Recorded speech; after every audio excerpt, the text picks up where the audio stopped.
everybody, and welcome to this, our 61st episode. Can you believe it? No. 61st episode, and here we are with our regular cast, everybody. Absolutely. We put up with each other for 61 episodes. That's quite amazing, really. That's isn't it? amazing. That's no mean feat, that. No breakups. No. And we're here in my lovely garden hut at the end of my garden, everybody. Yeah, we we've got are the ocean. just behind my very trimmed bush. 'Cause I like a trimmed bush, isn't that true? And we're going to be talking to you very, very soon about... We're at the most ice... Well, we're doing ice challenge, Ice really. challenges. The most extreme ice challenge in Right. the world. So we'll talk about that on Sports Corner shortly. And we've Can't also wait. got something very special right now for you. We're handing you over to one of the dancers in Swan Lake. Oh, wow. Now, he's a Manchester-born lad, he is, and he's called PJ Hurst. Should we see what he had to say? Absolutely. Definitely.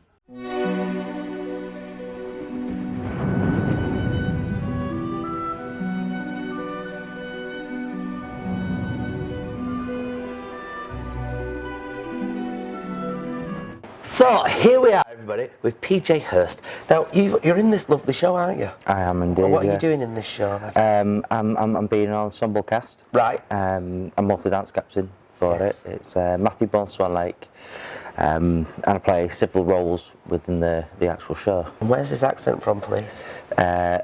I'm a local lad from Manchester originally. Whereabouts in Manchester are you from originally? I'm from Sale. Sale? Yeah. Oh, it's not far, is it? It Yeah, must be a well. dream to be in one of Matthew Bourne's productions.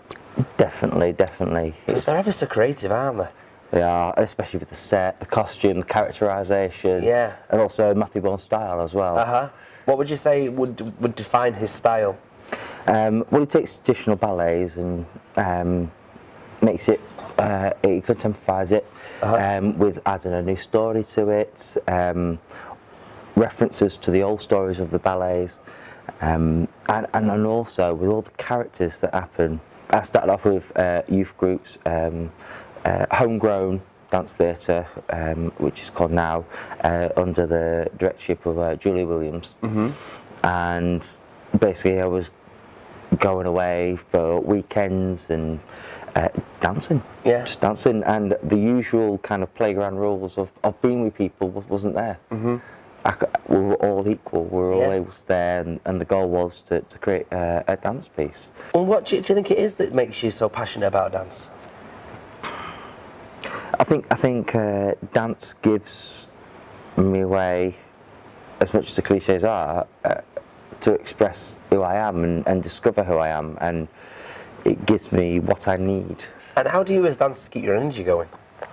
I think one of the things, especially this show, is you know, being with each other, our passions, our passions. I mean, with doing this touring, we are in each other's pockets all the time. Yeah. And you know, I met these people back in August, and I've been with them for 6 days a week. Yeah, non-stop. Non-stop, and now we're here in November, you know, back in Manchester.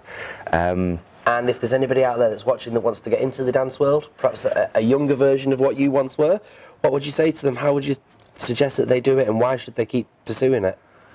Well, if they enjoy what they're doing and they know why they're doing it, then keep going and get involved with as much as possible, and basically just keep going forward and keep doing what you want. Like, if you want to do something, you do it, obviously within reason, you know, and be respectful of people. Yeah.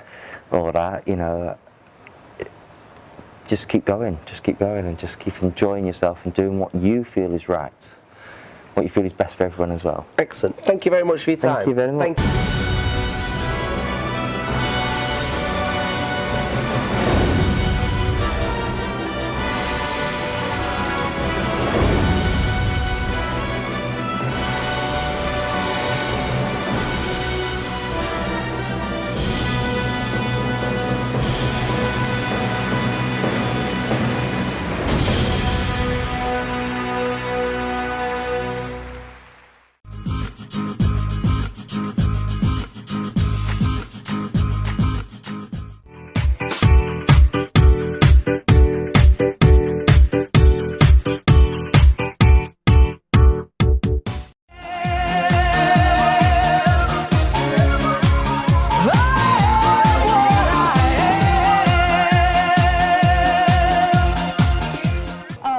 do you know what? We've been joined by the man of the moment. Yes, it's our Titters.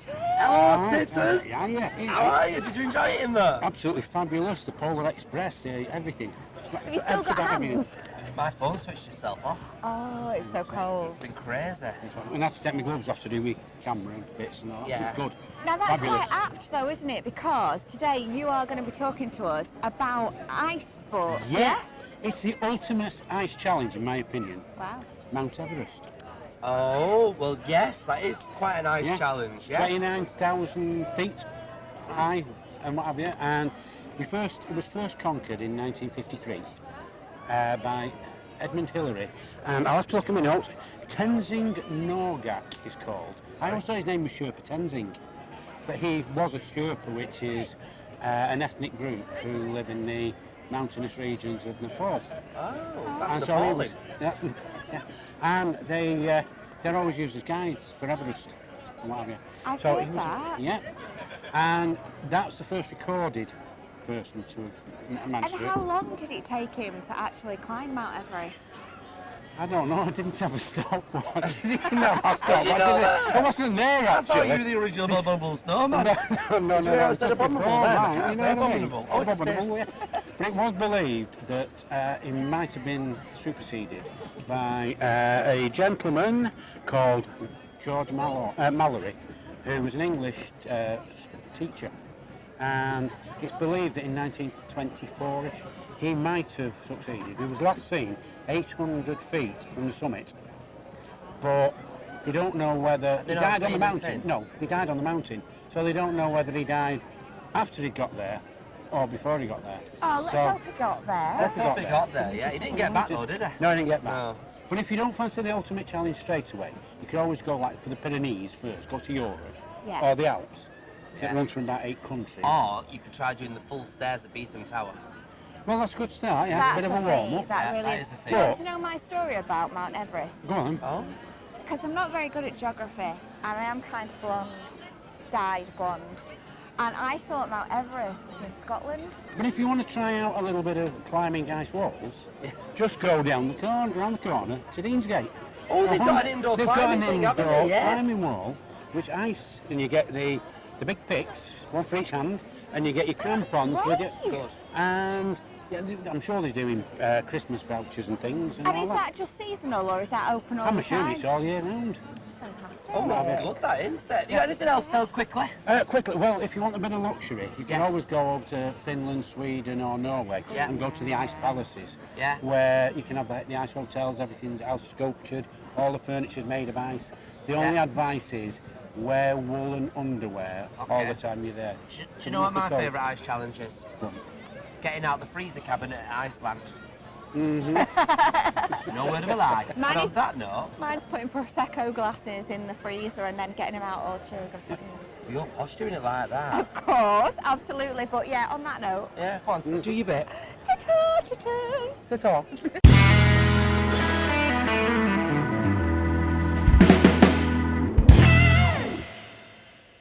Look who we're here with, everybody. The one and only Mr. Tony Maudsley. How are you? Yeah, I'm very well. Well, you Actually, I'm look- not very well. I went out last night. I didn't get in until 5 o'clock this morning. Did you have a good time, though? I had a smashing time. Fell down the stairs in the nightclub. This, I watched it last night. Oh, did Man, you? God, you watch the TV programme. Yeah. And then if you amplify it by about 1,000%, Yeah. this is what you get on stage, isn't But it? it's funny, people are saying they're enjoying the stage show more than the TV show, which is a bit worrying after 10 years on the telly. It's because you let go, isn't it, though? You let go and you're surrounded by the laughter and it's, you're getting the whole package, I suppose, aren't Yeah, you? you're not restrained, are you? do you have any say in what you have to wear? Or is I do actually, yeah, no, I've always had a say because I kind of helped to create that look for Kenneth when I got the part. Right.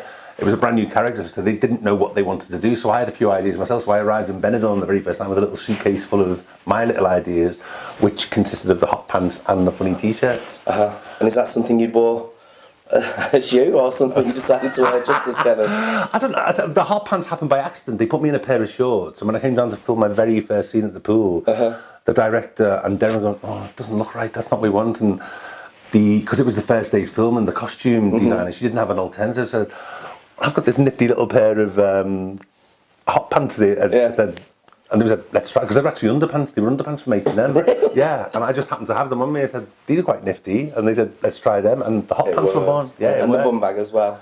The bum bag came later on. The reason we had the bum bag is because I don't have enough clothes on to hide a microphone. So we had to have a bum bag to put the mic pack in. And is that the same on the stage show as well? Well, no, the bum bag's kind of followed him round now. Right. So it became personalised with his name on it. And he puts all his little gadgets in. He puts his vape in there and he used to put his fags in there when he smoked. But And the character of Kenneth, is that anything like you?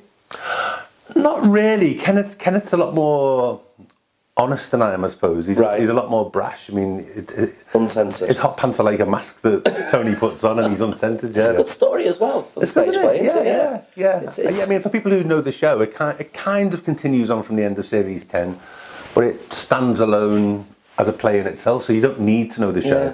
You don't really need to know the characters. 'Cause I think as they're introduced, it's quite clear who they are and what they are. Oh yeah. Well, you hear that from the applause. Does It's that lovely. Feel nice for you? It does feel nice. It threw us to start with. It's like, well, what do we do while they're applauding us? So I just sort of fix my hair and pretend I can't hear it. But no, it's lovely. It's brilliant. It's cracking. And you're doing a little bit of dancing in this as well. A little bit of dancing, yeah. I mean, Jake's a trained dancer, Yeah. as you can see last night, so he's getting to show off his dance skills, and the rest of us just hoof it around. I love it. I really love it. And at the very end of the show, of the stage show, it kind of gives a nod to the possibility that there might be more from Benidorm coming. Is this a possibility? Well, do you know, I think it has been left open. I mean, it certainly doesn't wrap the show up, does it? No. So I think there's a distinct possibility that there might be another tour. I think they spent that much money on that set. They're not going to want to put it on the bonfire. That's very clever, that set, isn't it? Yeah. But also, as we heard for the very first time only 2 days ago, there's possibly going to be a movie. Is there? Yeah, it's a little scoop now we for didn't you. know that. We like that. Love that. Yeah. We don't know. I mean, don't quote me on it. But watch this space, I'd say. We'll watch this space, and thank you very much for your time. Thank you very much. Thank you. Well, wasn't that wonderful? That was amazing, and we're going to continue the Christmas spirit on Your Manchester because we have got a very special episode on Christmas Eve of our version of A Christmas Carol. We have. I wonder who will be Scrooge. Also, of course, don't forget, next week we have got an exclusive interview with I'm a Celebrities and EastEnders Rita Simons. She's talking to us next week, everybody. She's one of my favourites at the She's moment on fabulous. that She's doing show, wonderful, so isn't yeah, she? and she loves Your Manchester. Well, we all love your Manchester. Yes. So should we say ta for this week then? Ta-ra from Your Manchester.